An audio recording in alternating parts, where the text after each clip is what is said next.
ఇది యో బ్రహ్మాండం దదాతి పూర్వం యోగైశ్చ ప్రహిణోతి తస్మై. ఎవరైతే బ్రహ్మదేవుని సృష్టి చేశారో, సృష్టి చేసి వేదాలు కూడా ఇచ్చి శాసించారో ఈ విధంగా ఉండవని. అలాగే హిరణ్య గర్భం అంటే బ్రహ్మదేవుడు అంటే సృష్టికర్త. విదదాని పూర్వం, పూర్వకాలంలో ఆయన సృష్టి చేశాను. వేదాంశ తస్మై ప్రహిణోమి, అతనికి వేదాలన్నింటినీ కూడా నేను బోధించాను, ఇచ్చాను. అలాంటి వాడిని నేను తం దేవం ఈడ్యం, అలాంటి దేవతా స్వరూపమైన ప్రకాశ స్వరూపమైన. తర్వాత ఈడ్యం అంటే స్తుత్యం, స్తుతింపబడింది, అది అనుసంధానం చేయబడింది. నిర్గుణతత్వం ఏదైతే ఉందో అది అనుసంధానం చేయదగింది తప్ప స్థుతి ఎప్పుడు చేస్తాం మనము? దానికి సాకార రూపములో స్థుతి అంటే అసలు అర్థం ఏంటిది? ఆ శరీరం ద్వారా ఏ ఏ క్రియలు చేయబడినాయో వాటిని గుర్తు చేయడమే స్థుతి. అంతనే నువ్వు చాలా మంచివాడవయ్యా, విద్వాంసుడవయ్యా, ఫల పరోపకారివయ్యా అంటే అర్థం ఏంటి? ఆయన ఆ కార్యాలు చేశాడు కాబట్టి వాటిని మనం స్థుతి అంటున్నాం. అంటే చేసిన గొప్పతనం చెప్పడం ఏదైతే ఉందో దాన్ని స్థుతి అంటాం.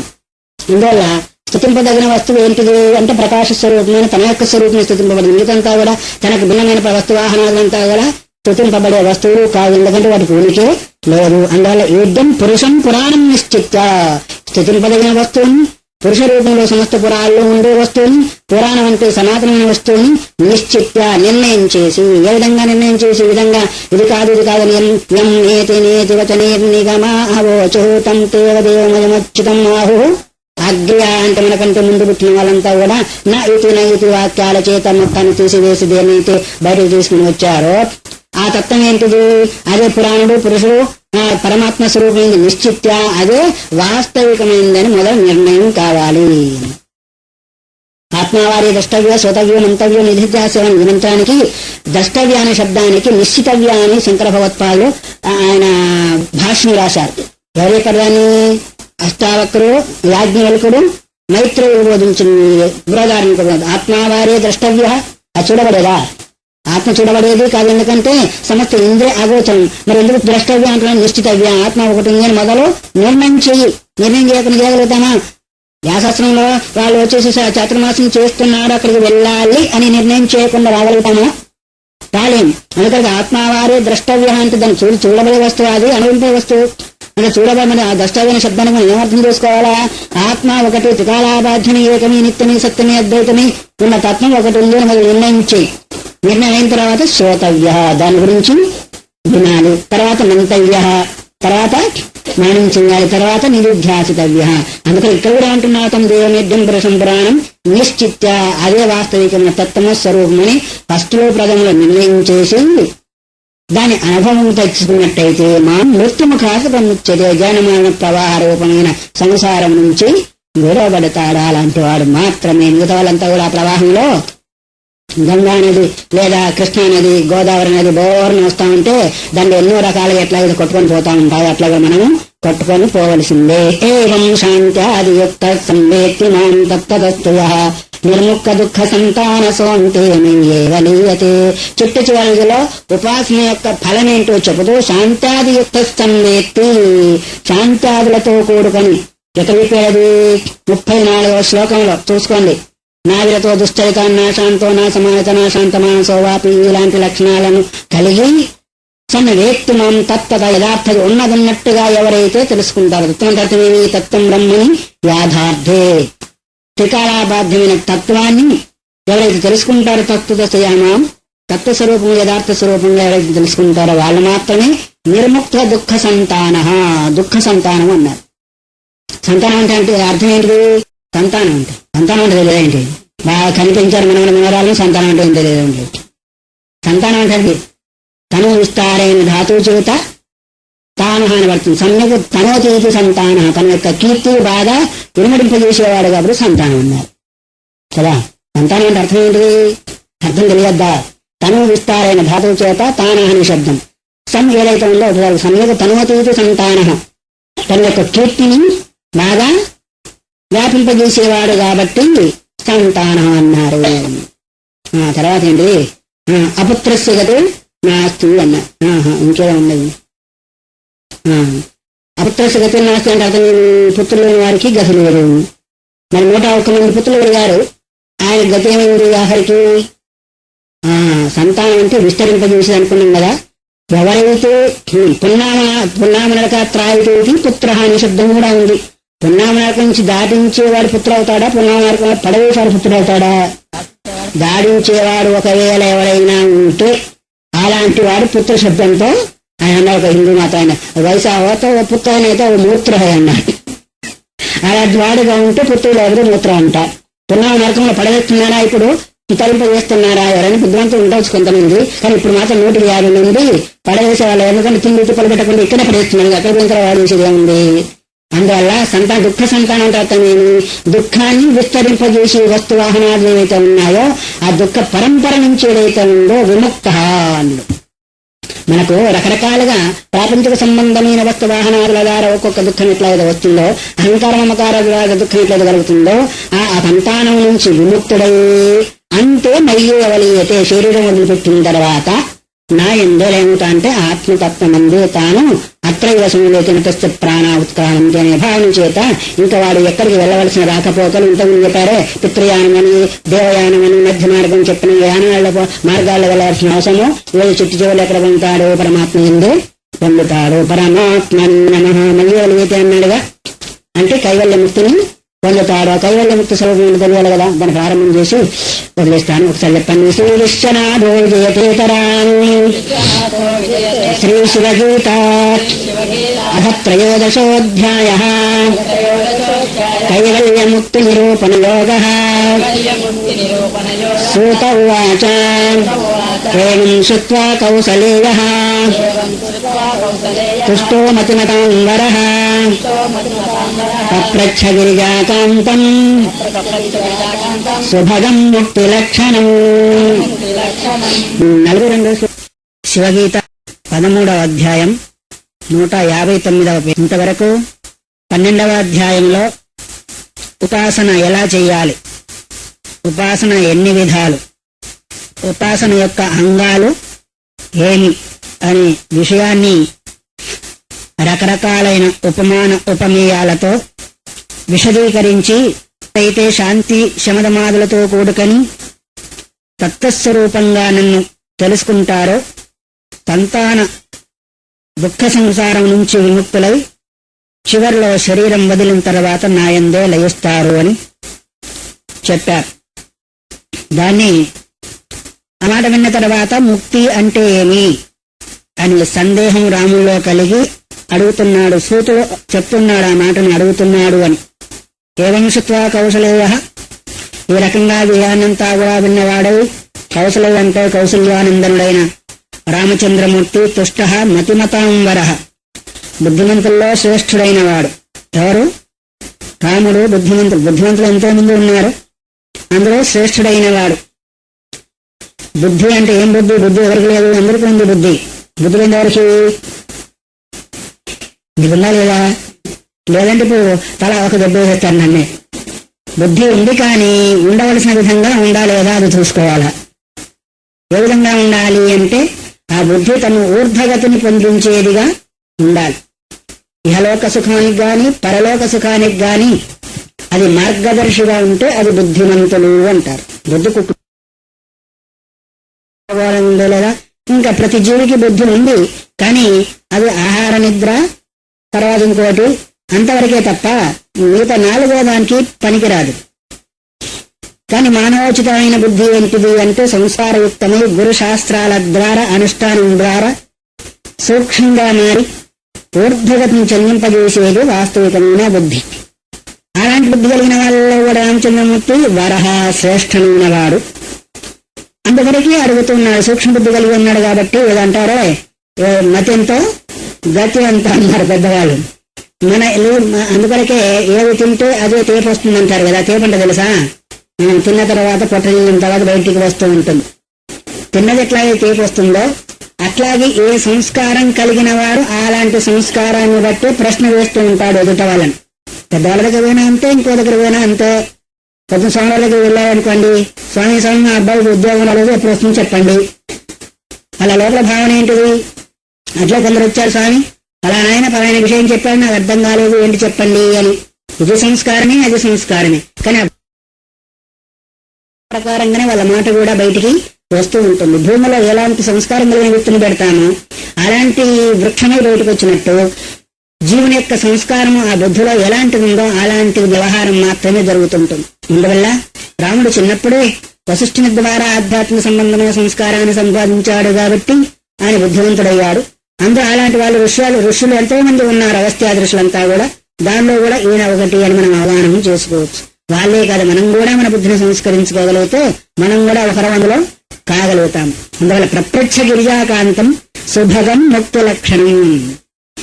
సుభగం, భగ అంటే ఐశ్వర్యం. ఏమైశ్వర్యము? షడైశ్వర్యము అన్నారు. ఐశ్వర్యస్య సమగ్రస్య ధర్మస్య యశస్త్రియ జ్ఞాన వైరాగ్యోచైవ షణ్ణాం భగ ఇతేరణ అన్నారు. ఈ ఆరింటిని భగము అంటారు. అది కలిగిన వాడే భగవంతుడు లేదా భగవతి. అందువల్ల సుభగం మంచి ఐశ్వర్యాన్ని ఇచ్చేది. మంచి ఐశ్వర్యం ఏంటిది జీవుడికి? అజ్ఞాన నివృత్తి పూర్వకమైన స్వరూప సాక్షాత్కారానికంటే మించిన ఐశ్వర్యము జీవుడికి ఏమైనా ఉందా? లేదు, ఉండబోదు కూడా. అందువల్ల భౌతిక ఐశ్వర్యము ఒకప్పుడు సుఖాన్ని ఇస్తుంది, ఇంకొకప్పుడు దుఃఖాన్ని ఇస్తుంది. ఒకప్పుడు ఉంటుంది, ఇంకొకప్పుడు పోతుంది. అది అనుకూలమైతే ఒకటి, ప్రతికూలమైతే ఒకటి. కానీ ఇప్పుడు ఇచ్చేది ఏంటిది అంటే సుభగం. అది ఎప్పుడు మంచిని, సుఖాన్ని, ఆనందాన్ని ఇస్తుంది తప్ప దుఃఖాన్ని మాత్రం కూడా అది ఇవ్వదు. ఇంక పైనుంచి దుఃఖాన్ని సంపూర్ణంగా సమూలంగా పోగొడుతుంది. సమూలం అంటే అర్థం, దుఃఖానికి మూలం ఏంటిది? దుఃఖానికి మూలం అజ్ఞానం. ఆ అజ్ఞానాన్ని సమూలంగా పోగొడుతుంది. అజ్ఞానం ఎప్పుడైతే పోయిందో, తాడు యొక్క అజ్ఞానమే కదా పాముగా గోచింపజేసింది. పాముగా ఎప్పుడైతే గోచించిందో దుఃఖాన్ని కలిగించింది. అట్లాగే స్వరూపం యొక్క అజ్ఞానం ఏదైతే ఉందో దుఃఖానికి కారణమైంది. ఆ స్వరూప అజ్ఞానం సమూలంగా ఎప్పుడైతే పోయిందో, ఏమాత్రం కూడా మిగలకుండా, అప్పుడు సుభగం అంటే ఇంకా ఆయనకు ఆనందమే ఆనందం తప్ప దుఃఖం అంటూ దరికి రాదు, రానివ్వదు కూడా. అలాంటిది సుభగము, అది ముక్తి. దాని యొక్క లక్షణం ఏంటిదో అడుగుతున్నాడు అని ఎవరు చెప్తున్నారు? సూతుడు చెప్తున్నాడు తన మాటల్లో. శ్రీరామవాచ భగవన్ కరుణావృష్ట హృదయాతం ప్రసీదమి స్వరూపం లక్షణం ముక్తి ప్రబ్రూహి పరమేశ్వర. పరమేశ్వర మహానుభావ, కరుణావిష్ట హృదయ, కరుణతో కలిగిన వాడు. అందువరకే దయగల హృదయమే భగవన్ నిలయం అన్నారు మలయాళ స్వామిలో.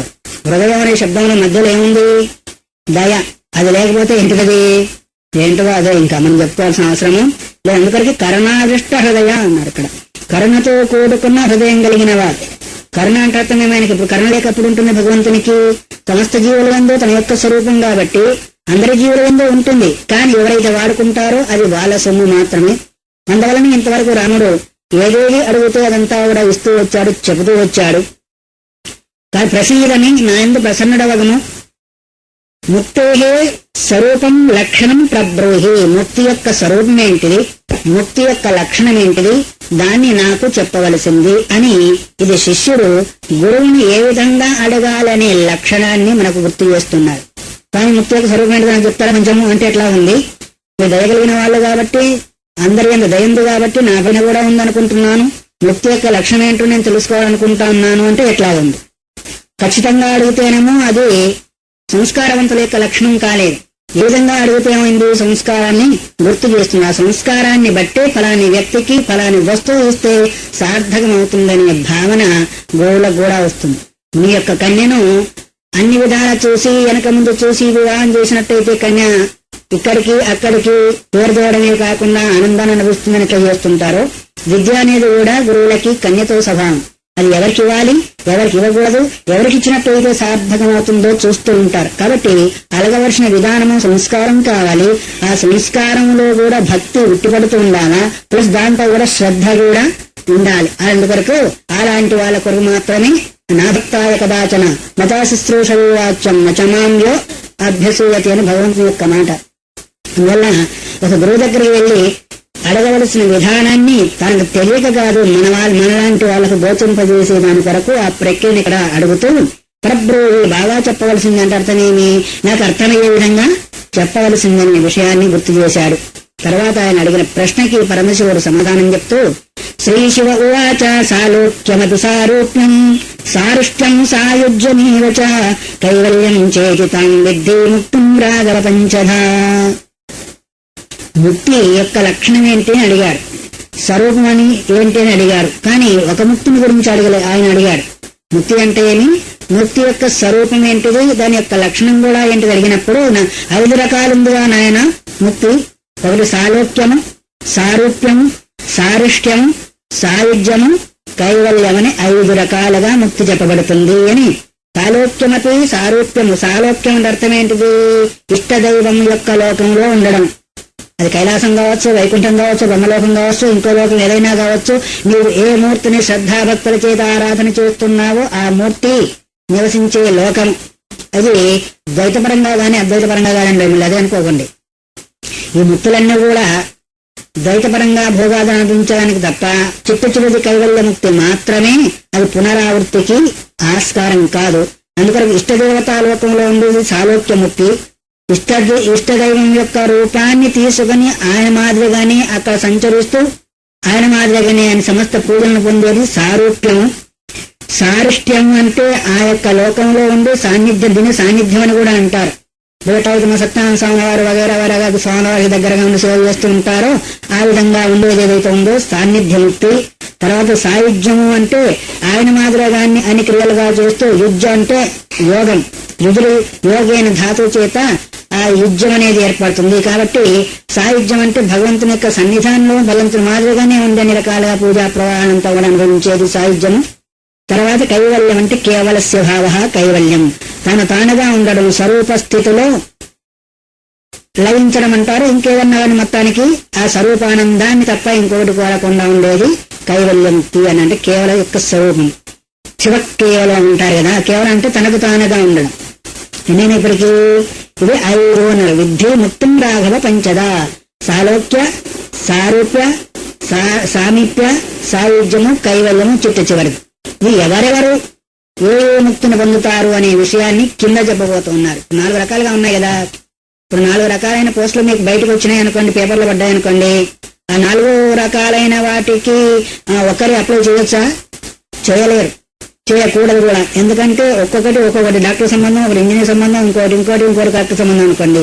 తత్సంబంధమైన విద్య ఉంటేనే, చదువు ఉంటేనే, డిగ్రీ ఉంటేనే దానికి అప్లై చేయగలుగుతారా? దేనికైనా చేయవచ్చా?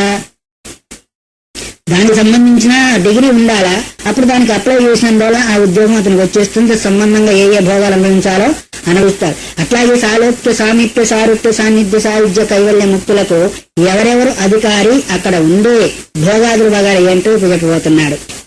మాం పూజయతి నిష్కామ సర్వదా జ్ఞానవర్జిత సమే లోకం సమాసాద్యాత్ముక్తే భోగాన్యథేప్సితాన్.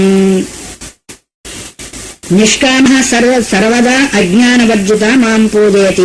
ఎవరైతే అజ్ఞానవర్జిత, అజ్ఞానం సంబంధం లేకుండా, తర్వాత నిష్కాముడై, నిష్కామం అంటే అర్థమేమి? కోరిక లేకుండా ఎవరైతే పరమాత్మను పూజిస్తారో, ఇష్టదైవాన్ని పూజిస్తారో అన్నారు. ఇక్కడ విశేషాన్ని చెప్పారు. నిష్కాముడై ఉండాలి, సర్వదా అజ్ఞానవర్జితుడై ఉండాలి, పూజ చేసేవాడుగా ఉండాలి. ఈ 3 లక్షణాలు కలిగిన వాడు. ఒకటేమో నిష్కామంగా ఉండాలి. నిష్కామం అంటే అర్థమేమి? కోరిక లేకుండా ఉండాలి. కోరిక లేకుండా ఉండడం అంటే అర్థమేమి? కొంతమంది ఏం చేస్తుంటారు అంటే, నేను చేసేది ఫలాన్ని అందరూ చూస్తున్నారా లేదా, నేనందరూ మెచ్చుకుంటున్నారా లేదా అని వాళ్ళు పూజ చేస్తూ ఉంటారు. ఆ పక్క వాళ్ళని చూస్తుంటారు. అది మీకు తెలిసి నాకు తెలియదనుకోండి. అందరూ చూడాలా, పేపర్లో పడాలా, టీవీలలో రావాలా. ఇది కామమా నిష్కామమా? చేసిందంతా కూడా తాటికాంత అక్షరాలతో ఆ పేపర్లో వస్తే ఎంత ఉద్దిపోయి పైకి ఎగురుతా ఉంటాడు. చూసారా ఈరోజు పేపర్? చూసారా మీరు? వాళ్ళకి తెలియకపోయినా తెలియజేస్తా ఉంటారు. ఏంటయ్యా, ఏం లేదు, నా పేపర్లో పడింది. తర్వాత టీవీలో కూడా రావాలి. అది దోషం అంతేనో. ఏదైనా తప్పు పని చేస్తే కూడా పేపర్లో పడింది అనుకోండి, అప్పుడు ఎగురుతాడా? ఏం చేస్తాడు? తలకాయ వచ్చుకొని కాల్చిన ఇంకా ఎలా ఉంటున్నాడు మాకు అప్పుడు. అవునా కాదా? ఇలాంటి అంటే నిష్కామ సేవ కిందకి రావు. దేని కిందకి వస్తాయి? కామ్యంతో కూడుకున్న పూజల కిందకి వస్తూ ఉంటాయి. అందువల్ల ఇతరులు జరగకున్న ఈశ్వరుడు కూడా మనం చేసే ప్రతి పనిని కూడా భగవంతుడు చూస్తున్నాడు, దానికి ఫలాన్ని ఇస్తున్నాడు అనుకున్నప్పుడు, ఇతరులు చూడాలనే భావన కలిగి ఉన్నాడు అనుకోండి, దానికి ఫలము శూన్యం. ఎందుకంటే నీ భావన ఎక్కడుంది అంటే 10 మంది చూడాలన్న దగ్గరే ఉంది, కానీ భగవంతుడు చూస్తున్నాడనే భావన లేదుగా. మనం చేసేది భగవంతుని యొక్క అనుగ్రహం కొరకు, భగవంతుని యొక్క అనుగ్రహం ద్వారా మనం కోరుకున్న వస్తువు వచ్చేదాని కొరకు. కానీ చిత్తవృత్తి ఎప్పుడైతే బయటికి వెళ్ళిందో నీకు రావాల్సిన ఫలం కూడా భగవంతుడు ఇవ్వడు. చిత్తాన్ని ఉన్నాడు కానీ ఆయన వస్తువుని మయ్యో మనాధత్స మై బుద్ధి నివేశస్సి మయ్యేవా అని అంటాడు. మనసుని అంటే మనస్సు పక్కబాట్లో పెట్టేసి వస్తువును ఇస్తూ ఉన్నాము. అది ఎట్లా ఉంటుంది అంటే అవసరం లేని పూజలాగా ఉంటుందే తప్ప అవసరం ఉన్న పూజలాగా కనిపించదు. అందువరకు నిష్కామ అజ్ఞానవర్జిత. అజ్ఞానం అంటే అర్థం ఏమి? తెలిసి చేసిస్తే జ్ఞానంతో కూడుకుంది. తెలియ చేస్తే ఏమవుతుంది అంటే ఏది తెలుసుకొని అంగప్రత్యంగాన్ని కూడా తెలుసుకొని దాని ప్రకారంగా మనం చేయగలిగితే అప్పుడు ఆయనకు ఆనందంగా ఉంటుంది. పక్కవాడిని దూషిస్తున్నాము, పక్కవానికి బాధ కలిగిస్తున్నాము, మనం చేసే క్రియలో పక్క వాళ్ళకు బాధ కలగకపోవడమే కాకుండా పది నుంచి అందరూ మెచ్చుకోవాలని ఉద్దేశించేట కూడా ఉంది. దానికి ఏం ఫలం ఇవ్వాలో ఎవరు ఇవ్వాలా? మన బీజంలో ఏం సత్తా ఉంది అందులో అంటే తను తాను పోడుకునే సత్తా ఉంది. ప్లస్ ఇతరులకు బాధ కలిగించేది ఉన్నప్పుడు, ఇతరుల బాధ కలిగేప్పుడు నీ యొక్క ఇష్టదైవం అందులో ఉన్నాడా లేడా అని మాట్లాడాడు. ఇతరులకు బాధ కలిగిస్తాము, నీ యొక్క ఇష్టదైవం నీ దగ్గరే ఉన్నాడా, అందరి హృదయాల్లో ఉన్నాడా? సమం సర్వేషు భూతేషు తిష్టంతం పరమేశ్వరం యపశ్యతి సపశ్యతి. సర్వదేవ నమస్కార పరమేశ్వరం ప్రతిగచ్చతి అన్నప్పుడు సర్వజీవ తిరస్కార పరమేశ్వరం గచ్చతి అవుతుందా లేదా? నువ్వు పక్కవాని బాధ కలిగించి నువ్వు పూజ చేస్తూ ఉంటే అందులో కూడా నీ ఇష్టదైవం ఉన్నప్పుడు నువ్వు ఆయన నీ భగవంతుడికి పూజ చేశావా, తిరస్కారం చేశావా? నేను ఇన్ని పూజలు చేశానండి, ఇంత ఖర్చు పెట్టానండి, 10,000 ఖర్చు అయిపోయిందండి, నాకేం కలగలేదండి అని పక్క వాళ్ళతో చెప్పుకుంటున్నావు. మరి మీరు కనుకోండి, లోకంలో జరిగే విషయాన్ని చెప్తున్నాం. మనం చేసేది మనకి తృప్తిగా ఉండాలా, పక్క వారికి ఈర్ష చేత బాధ కలిగితే కలగొచ్చు, దానికి మనం బాధ్యులం కాము. కానీ కావాలని మన స్వార్థం పూర్తి చేసుకునే దాని కొరకు పక్క వాళ్ళ కొరకు ఒకవేళ బాధ కలిగిస్తే అప్పుడేమవుతుంది? పూజ అవుతుందా? పరమేశ్వరుని చేస్తున్నప్పుడు పక్క వాళ్ళని గురించి చేసే తిరస్కారం కూడా వాళ్ళు భగవంతుని పోతుందా లేదా? అందువల్ల పక్క వాళ్ళని తిరస్కారం చేస్తున్నాం, మనం చేసే పూజలు చేస్తున్నాం, అందుకొరకు భగవంతునికి అనుగ్రహం కలగలేదంటే ఎందుకు కలగలేదు? అదే కారణం. అందువల్ల సర్వదా అజ్ఞానవర్జిత సమయ లోకం సమాసాధ్య భుక్తి భోగాన్ యథేప్సితాన్. మనము కోరిక లేకుండా చేసినట్టయితే భగవంతుని కోరినట్టయితే భగవంతుడు లభిస్తాడు. గాని లోకంలో ఈ బ్రహ్మాండం అంతా ఒక ఎగ్జిబిషన్ లాంటిది. ఒక ఆయన పెద్ద ఎగ్జిబిషన్ పెట్టాడు. ఎగ్జిబిషన్ పెట్టేసి మంచి రకరకాల సామాన్లు కూడా అందులో ఉన్నాయి. ఆ ఎగ్జిబిషన్ గేట్ దగ్గర అక్కడ ఉన్నాడు. చూసేదానికి చాలా మంది తండోపతండాలుగా వస్తున్నారు.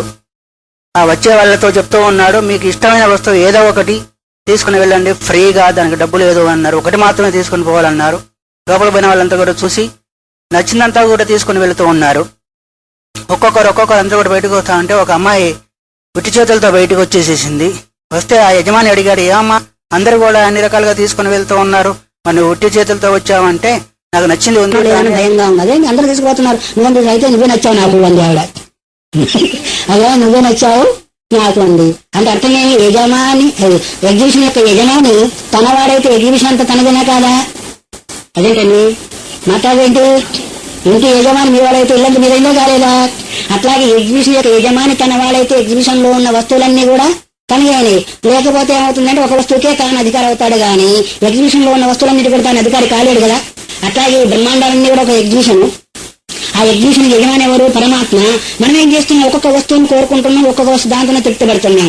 అదే పరమాత్మ మన వాడైతే సమస్త బ్రహ్మాండాలు వస్తువులని మనైనా కాదా?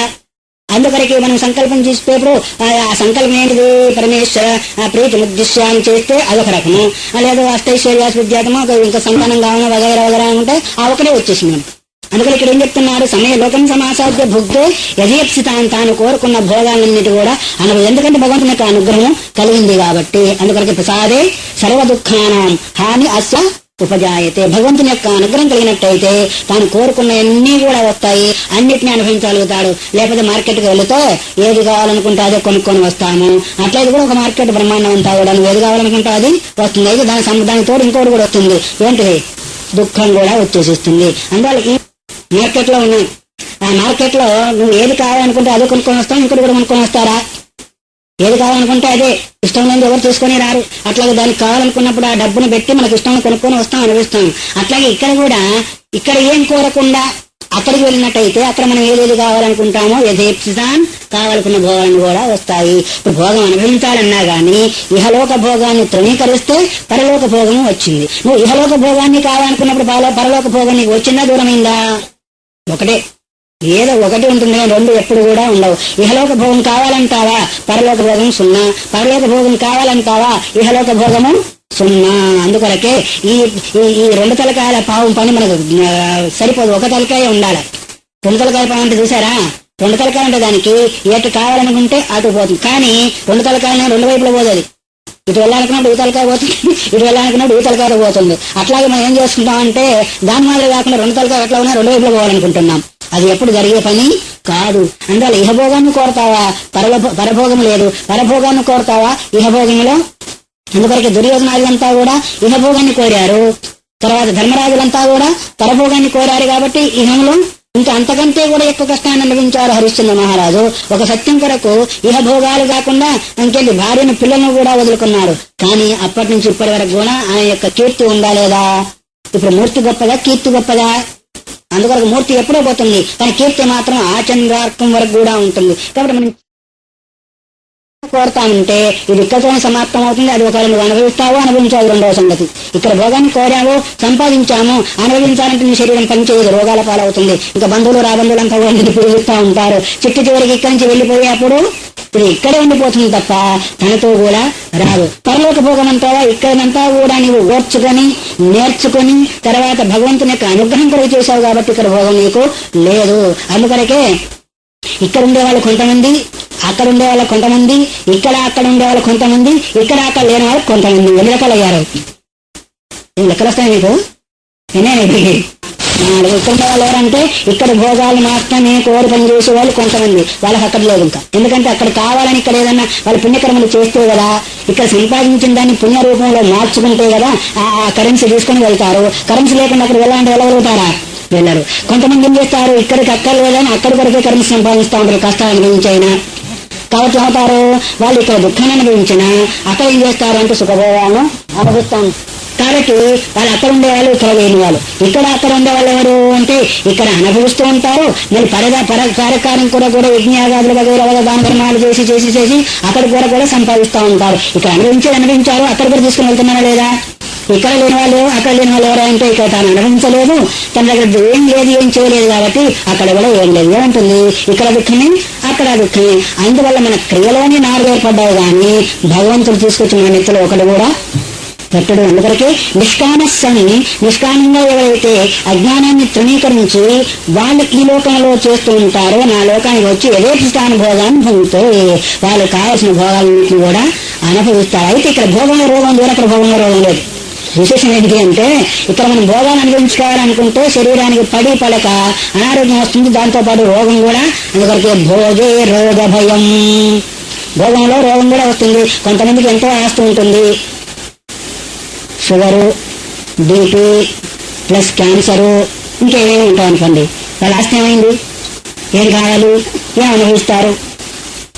భోగంతో పాటు రోగం కూడా వచ్చిందా? కానీ ఆయా లోకాల్లో ఉండదు, భోగమే తప్ప రోగం లేదు. మీకు అటువంటి విన్నారు కదా. అందుకొరకు ఇప్పుడు భోగంతో కూడుకున్న రోగం కావాలా, రోగంతో కూడుకున్న భోగం కావాలా, రోగం లేని భోగం కావాలా? భోగం లేని రోగం కావాలంటే నిష్కామకర్మ చెయ్యాలి. నిష్కామకర్మ చెయ్యాలి అంటే ఏంటిది? ప్రయత్నం కావాలి. ప్రయత్నాత్ యతమానస్తు యోగి సంశుద్ధ కిల్బిష. సంశుద్ధ కిల్బిష యోగి ప్రయత్నమాన. ప్రయత్నం చేత ఎప్పుడైతే ప్రయత్నం లేకుండా నిష్కామకర్మ జరగడానికి అవకాశం లేదు. అందువల్ల అలాంటి వాడికి విశుద్ధమైన కిల్బిషం దోషం ఏదైతే ఉండిపోతూ ఉంటుంది. ప్రయత్నం లేకుండా చేస్తే ఏదైతుందంటే అశ్రద్ధతో చేసింది కాబట్టి అశ్రద్ధతో చేసిన దానికి అశ్రద్ధతో సంబంధించిన ఫలమే దొరుకుతుంది కానీ నువ్వు అనుకున్న ఫలం అందులో లభించదు. ఇలా అంటారే దున్నక విత్తుతే కొల్లక పండుతుంది అని. గింజలు చల్లేసాడు అక్కడేదో మనకు కావాల్సిన గడ్డి వచ్చేస్తుందా? రాదు. బాగా మెత్తగా దున్ని గడ్డి తీసేసి అందులో గింజలు పెడితే మనకి ఏ పంట కావాలో ఆ పంట వస్తుంది. కాబట్టి సాలోక్య ముక్తి కావాలన్నా కానీ నిష్కాముడై చేసేవాడు కావాలి, ప్లస్ అజ్ఞానం కాకుండా తెలుసుకొని చేసేవాడు కావాలి. అందువరకు మనం చేసినప్పటికీ ఆయా కోరికకే బద్ధులైపోతున్నారు. కాబట్టి ఇంకా ఎక్కువ చెప్పాలంటే మనం మొట్టమొదటి అనుకున్నామే లోకం తను గుర్తించాలని ఉద్దేశం చేస్తున్నారు కాబట్టి లోకం గుర్తించిన అయిపోయింది. ఇంకా వారికి సంబంధం ఏంటిది? దేవుని సృష్టి చేశాడు, సృష్టి చేసి వేదాలు కూడా ఇచ్చి శాసించాడు ఈ విధంగా ఉండవని. అదే హిరణ్య గర్భం అంటే బ్రహ్మదేవుడు అంటే సృష్టికర్త. విదదామి పూర్వకాలంలో ఆయన సృష్టి చేశాను. వేదాంశ తస్మై ప్రహినోమి, అతనికి వేదాలన్నింటినీ కూడా నేను బోధించాను, ఇచ్చాను. అలాంటి వాడిని నేను తం దేవం ఏద్యం, అలాంటి దేవతా స్వరూపమైన ప్రకాశ స్వరూపమైనన్ని. తర్వాత ఏద్యం అంటే స్తుతింపబడింది, అది అనుసంధానం చేయబడింది. నిర్గుణతత్వం ఏదైతే ఉందో అది అనుసంధానం చేయదగింది తప్ప స్థుతి ఎప్పుడు చేస్తాం మనము?